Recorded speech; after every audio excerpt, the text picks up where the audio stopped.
얘기들을 할 거예요. 그리고 성공은 왜 어떻게 할 수 있었던 거냐, 뭐 그런 얘기를 할 거고, 이제 PM복이라는 그래서 교과서가 만들어졌어 이런 얘기를 할 거고요. 예, 그리고 역시 예, 프로세스야 이렇게 얘기를 할 거고, 그죠?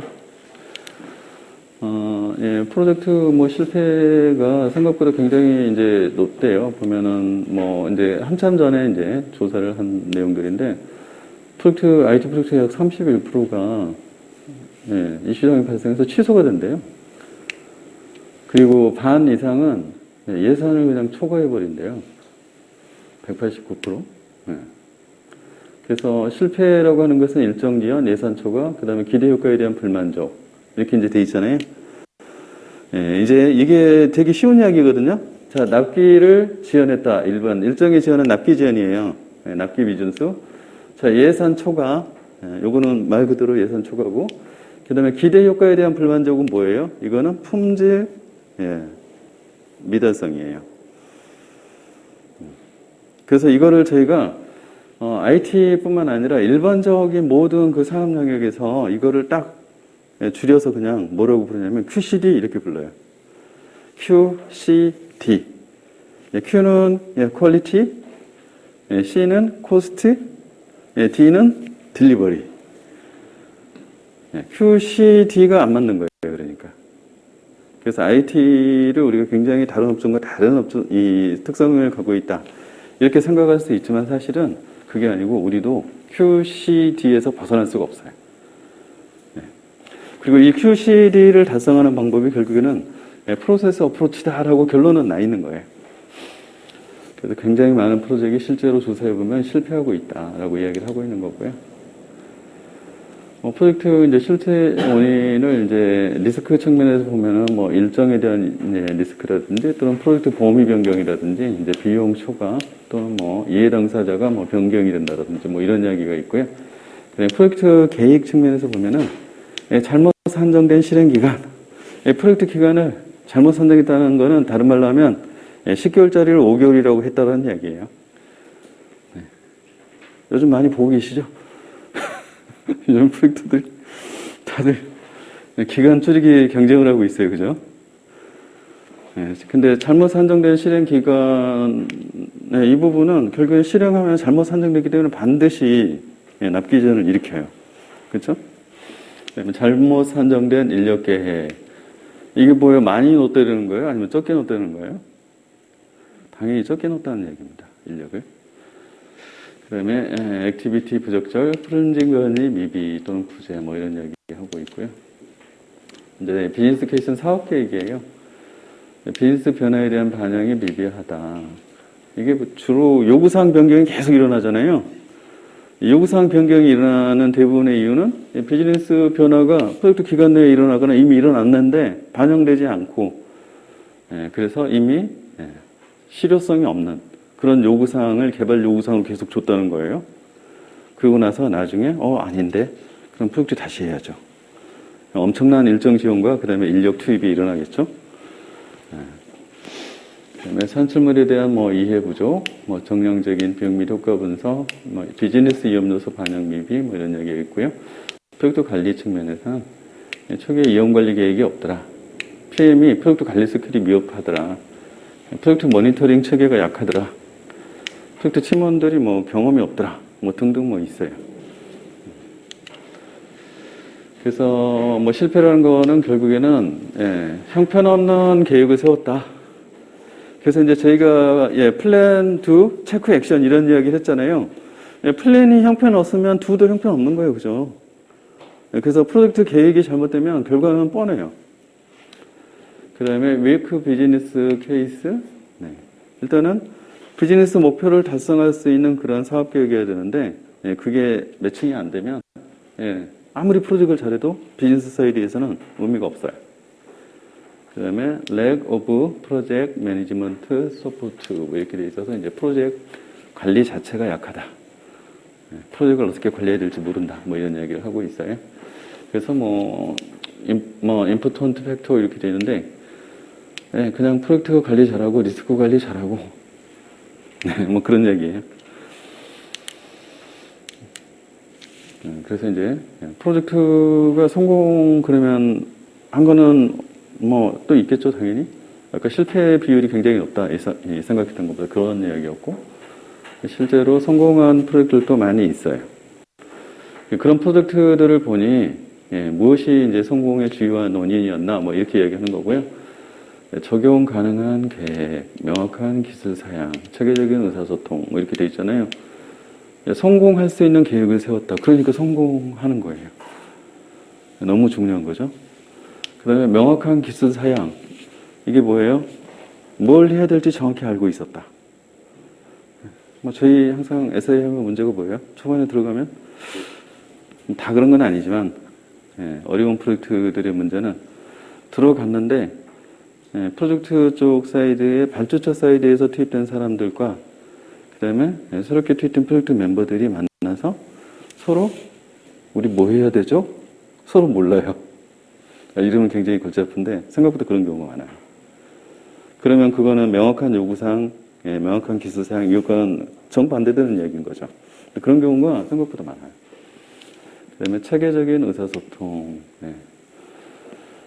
프로젝트 규모가 커지면 커질수록 서로 하는 일들이 물려서 디펜던시가 있기 때문에 의사소통이 잘 되지 않으면 나는 여기서 바꿨는데 영향받는 애들한테 안 알려줬어. 그러고서 시간이 3개월 흘렀어. 그러면 이제 대박 나는 거죠. 같이 바꿨어야 되는데 안 바꿨기 때문에 걔가 다 바꾸고 끝나고 검증될 때까지 모두가 기다려야 돼. 이러면 프로젝트 이제 뭐 실패하겠죠. 그렇기 때문에 의사소통이 또 굉장히 잘 되어야 될 필요성이 있다. 뭐 그런 이야기예요. 나머지는 그냥 한번 보시고요.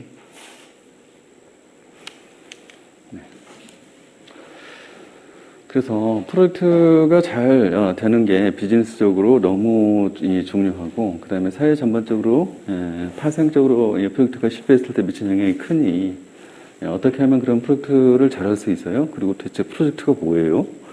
뭐 이런 것들을 이제 디파인을 해야 되죠. 그래서 이제 북미에서는 PMA라고 하는 프로젝트 매니지먼트 인스티튜트, 거기에서 1996년에 퍼스트 에디션을 냈다. 96년도면 생각보다 되게 빠르죠, 그죠? 그래서 퍼스트 에디션이 이때 나왔고, 지금 이제 지금 보면은 지금 6 에디션, 그러니까 6판까지 나와 있는 거예요.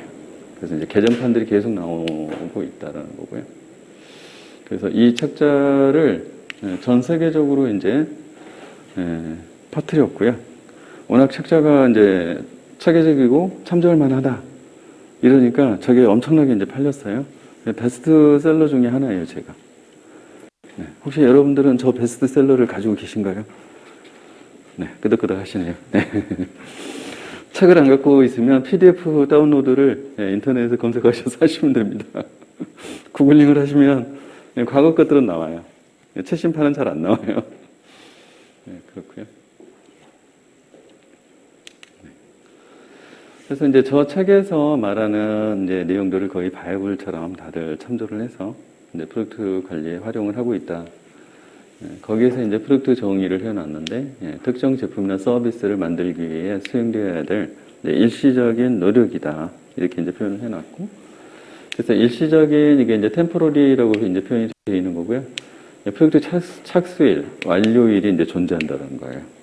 당연히 거기에 이제 저희 같은 경우에는 납기 준수 관점에서의 데드라인이 있는 거죠. 그 다음에 유니크 프로덕트 서비스와 리졸트 이렇게 되어 있는데, 대부분의 프로젝트는 기존에 없던 제품이나 서비스를 개발한다. 뭐 없던 표현은 좀 이제 과대한 것 같고요. 유사한 그렇지만 다른 이런 거예요. 그래서 이 똑같은 프로젝트 명칭을 가지고 들어가도 에서 은행의 계정계다. A은행, B은행, C은행 똑같이 그러면 쓰면 되잖아요. 근데 그렇지가 않아요. 가보면 어문플러스가 틀려요. 근데 계정계가 하는 일은 뻔하거든요. 그죠? 은행이 하는 일은 뭐예요?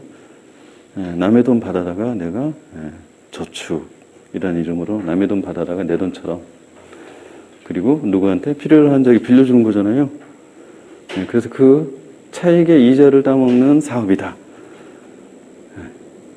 여기서 벗어나는 은행 업무는 없어요. 근데 은행마다 다 틀려.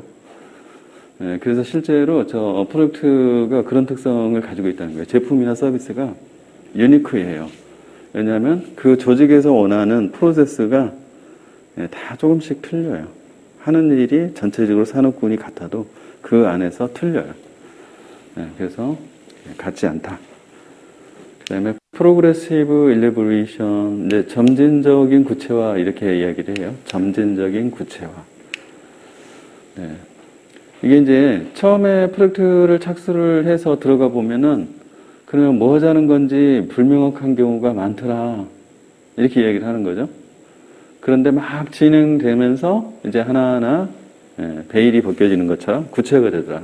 근데 이런 특성을 갖고 있다라고 이야기를 해요. 네. 뭐 프로젝트의 오퍼레이션 이렇게 얘기했는데 오퍼레이션은 이제 운영이에요. 그래서 오퍼레이션은 ongoing, 그다음에 repetitive 이런 속성이 있다. 그래서 운영은 이제 IT 시스템이 오픈된 이후에 매일매일 반복되는 또는 주 단위로 또는 월 단위로 반복되는 이런 특성을 갖고 있죠. 그래서 같은 일이 계속 이제 반복이 되죠. 그리고 그 시스템이 수명이 닿을 때까지 저 일이 계속 반복적으로 일어나요. 그래서 이제 그게 차이점이다. 뭐 기타 관련 이렇게 되어 있는데 프로그램, 서브 프로젝트, 프로젝트 포트폴리오 매니지먼트 이렇게 되어 있는데 프로그램은 이제 저희가 컴퓨터 프로그램의 프로그램도 프로그래밍을 하는데 여기서 쓰는 또 다른 프로그램의 의미는 과제라는 의미예요. 과제. 그래서 이제 기업들은 과제를 도출해서 한 해에 수행할 과제로 그것들을 세트를 만들고 그거를 연간 목표로 이제 수립을 해요. 그 과제들을 연차별로 뭐 3년, 5년 미리 도출했다. 그러면 이거는 뭐예요? 저희가 ISP, 정보화 전략 계획 수립, ISP 같은 데서 과제를 도출해서 과제 로드맵을 만든 거죠. 그죠? 그리고 그 안에서 내년도, 익년도에 해야 될 과제만 쏙 빼내서 그거를 이제 세팅을 했다. 그러면 이거는 프로그램. 근데 하나의 프로그램의 목표가 달성이 되려면 그 과제 안에 몇 개의 서브로 또 나뉘는 모듈 과제가 있어요. 이 각각의 서브 모듈 과제들을 저희가 일반적으로는 프로젝트다라고 불러요. 그래서 과제를 달성하기 위해서는 이러이러한 프로젝트를 해야 해라고 이제 표현을 하는 거죠. 그리고 이러한 과제들과 프로젝트들의 종합적인 세트를 통칭해서 부르는 이름은 포트폴리오다라는 거예요. 포트폴리오. 그래서 이제 저희가 거버넌스 관련돼서 IT 경영에서 배웠던 IT 포트폴리오 매니지먼트 배우셨죠. 네, 그래서 크게 서브 포트폴리오가 디스커버리 단계 포트폴리오, 프로젝트 IT 프로젝트 단계 포트폴리오, 그다음에 IT 애셋 단계 포트폴리오 기억나세요? 이 세 개가 이제 IT 포트폴리오예요. 네, 주로 이제 이 디스커버리 단계에서는 아이디어를 구체화하는 과정들이 그 안에 있잖아요. 여기에서 이제 과제들이 탄생이 되는 거죠. 그리고 이 과제들의 이제 서브 프로젝트들, 이 부분들이 승인을 받고 집행이 되는 과정은 이제 프로젝트 포트폴리오로 넘어간 거죠. 그리고 이게 프로젝트가 성공적으로 끝나서 시스템이 오픈해서 이제 회사의 자산으로 등록이 되고 그리고 이 자산을 운용을 해서 서비스를 실제 제공하고 있다. 이제 이 단계는 IT 애셋 포트폴리오라고 부른다.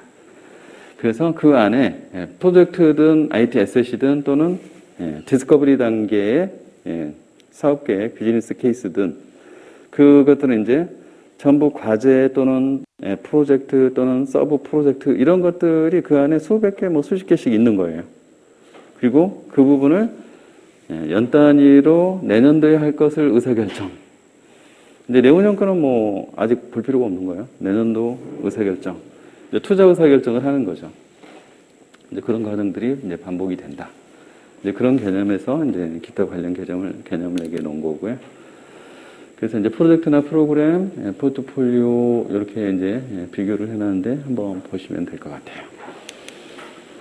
네, 여기까지 하고 10분 쉬었다가 다음 시간 진행할게요. 저 시계로 5분에 시작할게요.